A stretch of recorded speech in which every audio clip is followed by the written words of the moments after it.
Maxim Behar, a very famous person in public relations who get business Oscar and who spent about 18 hours on internet. So what for, Maxim? This is my first question. 18 hours? It's 18. It was a couple of years ago. I think it's much more now because I just installed a new application on my iPhone which wakes me up when I have an important Twitter or Facebook message during the night. But it's a necessity because for the past 5 to 7 years the terms between the real and virtual changed a lot. We were calling virtual life not far away when we were talking online as we are talking now. But at the end of the day, we must realize that the virtual life in the previous now became a real life. We meet friends, we meet business partners, we meet people, we talk with them all the time online.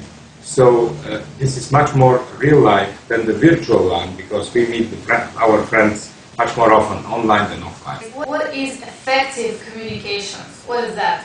So how can I understand that this communication is effective and that no? At the end of the day, effectiveness of communications is the understanding, the mutual understanding. That's why in my office we try to implement the formula which I'm calling KISS, which means keep it stupid and simple. Because the modern life is so complicated, is so sophisticated, that all the things should be done very simple, very straight.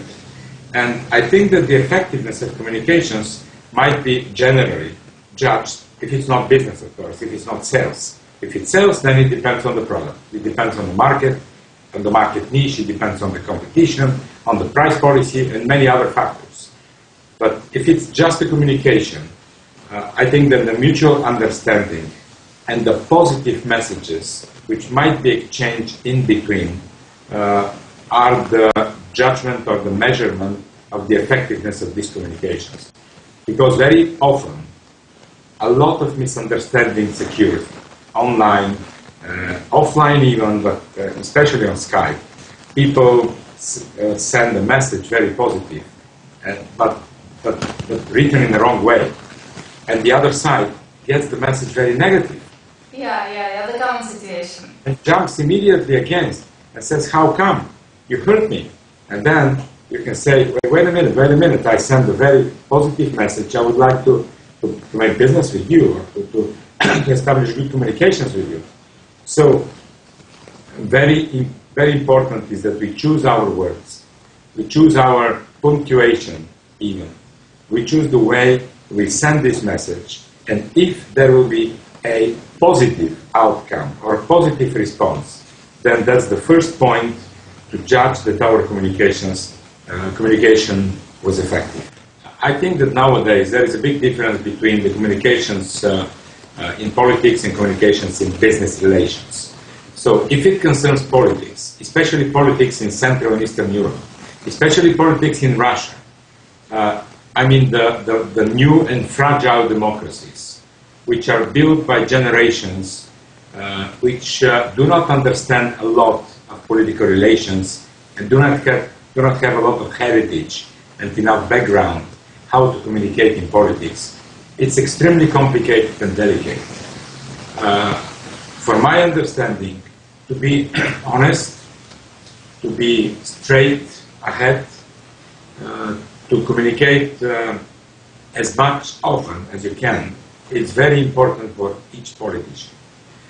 Online, we can use tremendous amount of ways. Building a group on Facebook, having a fan club on Facebook is not enough anymore. You must feed this group or this fan club on Facebook every 5 minutes with interesting news, with interesting projects. And again, I'm talking about politics or government relations. But we know a lot of ministers having accounts on Twitter, let's say, and sending only boring official news that this minister goes to this province. Yeah, like press releases, yeah. Or means this, yes, press releases in 140 characters, of course, on Twitter, but on Facebook it's much longer.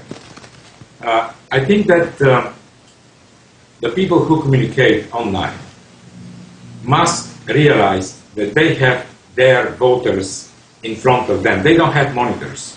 They should imagine that they talk to their voters, but not to an empty monitors with a nice picture on them or with a nice web page.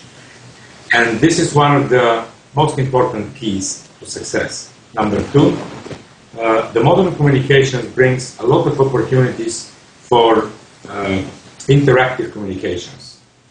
The most important thing is that a person, no matter if it's a businessman or politician, but for politicians it's extremely important, communicate with their voters and with their partners two ways.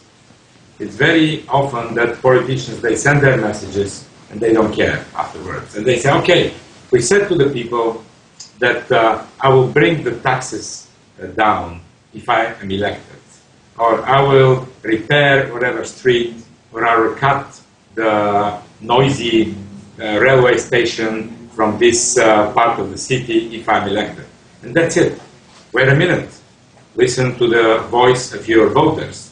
Listen to the voice of the citizens of the city. You should argue with them.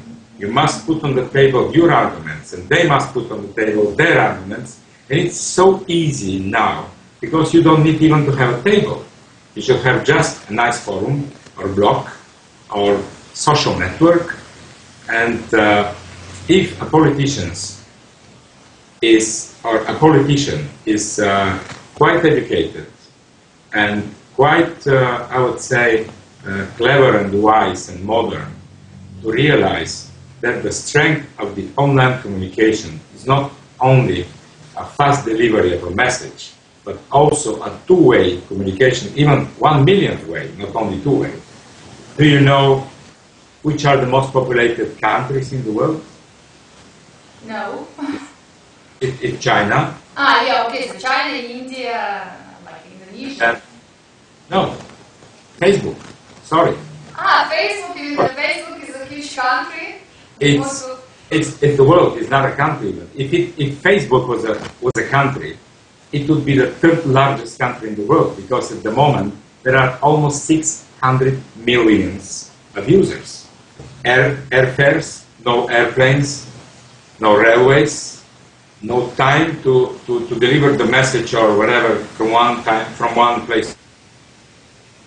So theoretically, if you're living, and that's why I was mentioning Facebook, if you're living in a small city and you produce that glass, you cannot produce millions or hundreds of millions or billions of that glass if you have a limited abilities of your factory. But how the world, if the glass is unique, how the world can know about this product and might be interested in this product also. But what mechanism can I use on Facebook to be the leader in business communications? Oh, it's very simple. And it was easy to predict 7 or 8 years ago. First of all, it brings all the features of the online communications in one place. You have chat, you don't need Skype. And Facebook is launching very soon a video chat. There are a couple of networks, social networks in the world. Small World is one of them. And I'm a Small World very committed member since 10 years. So they provide video chat. Then you have mail on Facebook messaging system. You don't need any more email. Then you have video. Then you don't need any more YouTube or the local places to put your video. Then you have picturing. Then you don't need any more Flickr or whatever space somewhere. Or if you need it, it's an additional extra. So first of all, Facebook is all in one. You go to one place, you have all the features of the modern communications. Secondly, Facebook changed the world in 3 extremely important ways. Everybody is public. 5 years ago, who were the public persons? Alla Pugacheva, Philip Kirkorov, Putin, or ministers. Yeah, I agree, yeah. No, so they were the public persons. Why? Because the newspapers were publishing their pictures and their life stories. and different interesting points or facts about their life. So now look at the profile of an average Russian Facebook or Contact user. So they have much more pictures than the president has everywhere on the internet. First of all, everybody's public, so it's changing the world dramatically. Number two, everybody's a journalist. Because what is to be a journalist? To have what to say and to have a place where to say it, or to write it, or to show it.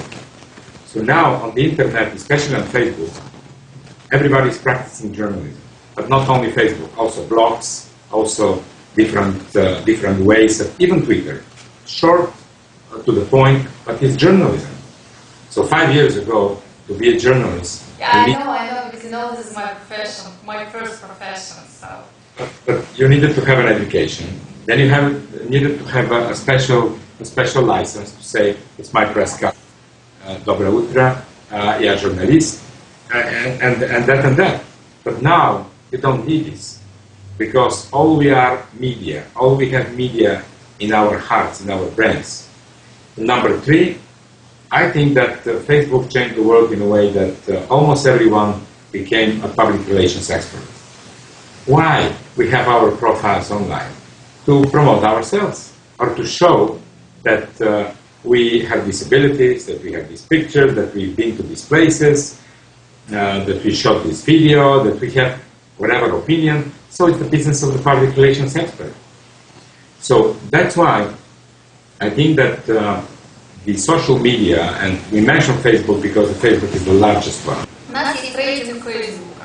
Этот рейтинг Фейсбука был сделан одним из гуру нашего рунета вообще, человеком по имени Герман Клименко. И вот у нас говорят, что с появлением этого рейтинга Facebook стал слишком навязчивым, да, люди стали стараться попасть в этот топ, они не перестали писать о том, что им интересно, и начали использовать механизмы массового интереса. Например, если я знаю, что что я наберу больше друзей, написав какой-то анекдот, то я, соответственно, пишу этот анекдот. Вот как вы относитесь к этому? Действительно ли это меняет среду, вот эти все рейтинги, оценки и так далее, или нужно ли это? Я думаю, что это не нужно. Я думаю, что в Facebook не надо организовать какие-то рейтинги или какие-то hit-parades, потому что мы люди, которые используют у нас основная задача, чтобы Facebook служил для коммуникации. И какие-то рейтинги, я думаю, что это просто неприемлемо.